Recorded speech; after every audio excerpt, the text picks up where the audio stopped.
Ya mungkin karena milenial itu masih berpikiran untuk main dan mereka juga konsumtif dan nggak bisa menabung, makanya mereka nggak bisa beli rumah ataupun properti. Kenapa susahnya itu ya karena satu, mungkin di Indonesia itu kenaikan upahnya itu rendah. Terus yang kedua itu gaya hidupnya konsumtif.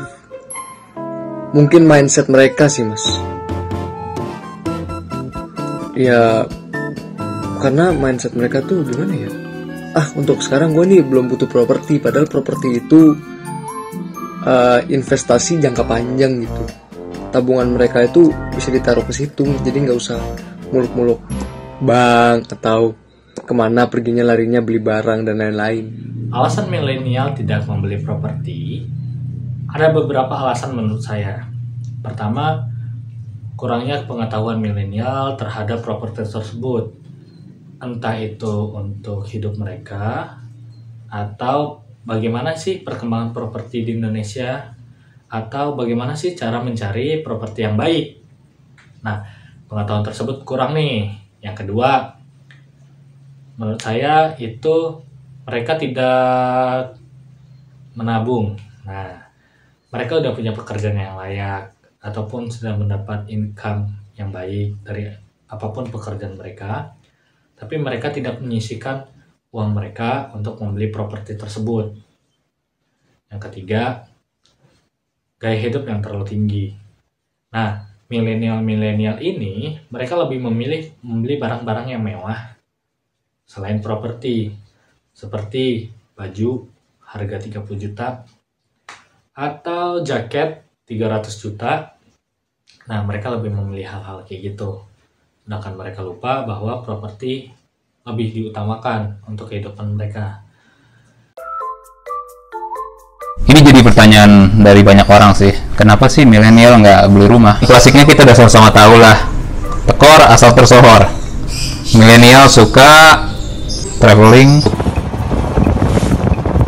beli gadget terbaru, beli kendaraan pribadi, dan hobi nonton konser. Tapi kenapa jawabannya jadi menyudutkan milenial semua ya? Kalau menurut gue pasti ada alasan lah kenapa milenial memiliki preferensi seperti itu. Penasaran, akhirnya coba gue cari tahu dari para ahli. Karena ini segmen Bantes, maka kita harus baca berita.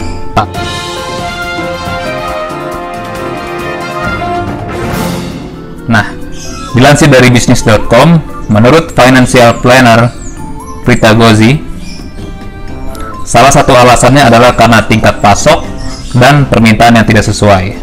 Berjalan masing-masing tidak pernah bertemu. Kalau harga lebih murah dan gaji milenial lebih tinggi, pasti pada belilah.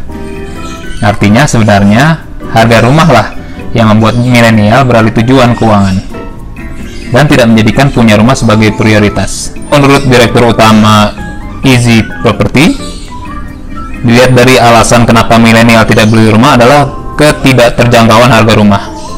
Seharusnya pengembang lebih peka, sehingga membuat pengembangan yang dilakukan kunci utamanya adalah harga yang terjangkau. Sekarang tinggal pintar-pintar cari lahan yang harganya masuk, buat skema yang cicilannya masuk.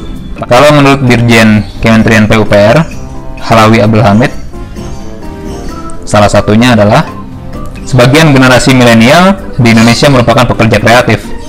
Akibatnya, banyak dari mereka tidak memiliki slip gaji yang diperlukan sebagai syarat mendapatkan pinjaman untuk pembelian rumah.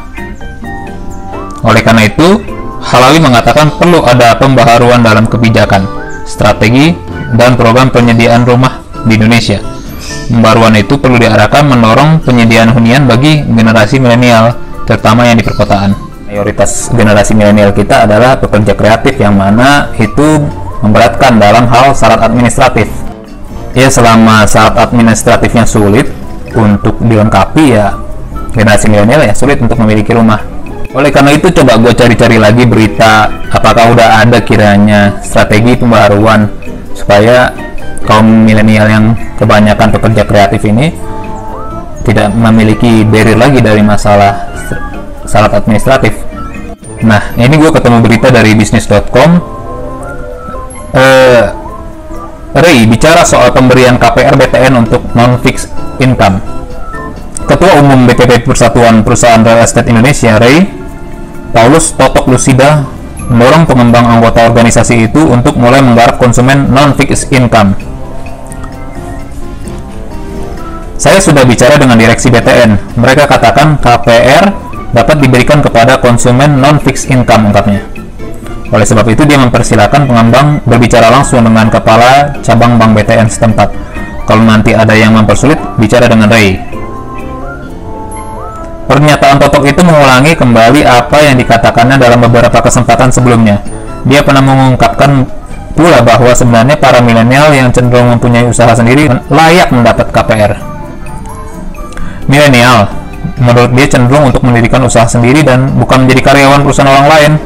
Mereka juga tidak memiliki cenderungan untuk menabung dan lebih memilih memanfaatkan uang untuk traveling. Dengan kondisi demikian, sebenarnya milenial bankable, tetapi perlu diarahkan ke membeli hunian. Sedangkan di sisi lain, perbankan perlu menerapkan ketentuan yang lebih fleksibel untuk mengakomodasi mereka yang berpenghasilan tidak tetap. Coba ngambil kesimpulan dari jawaban para ahli tadi, sebenarnya milenial bankable. Cuman ya, regulasi yang belum mendukung teman-teman kaum milenial yang kebanyakan adalah pekerja kreatif. Semoga yang dikatakan Bapak tadi bisa benar kejadian ya, ada KPR BTN untuk non-fixed income. Ya, semoga pemerintah dan para stakeholder mulai memikirkan bagaimana supaya kaum milenial segera lekas memiliki rumah. Terima kasih, sampai jumpa. Jangan lupa satu lagi, subscribe.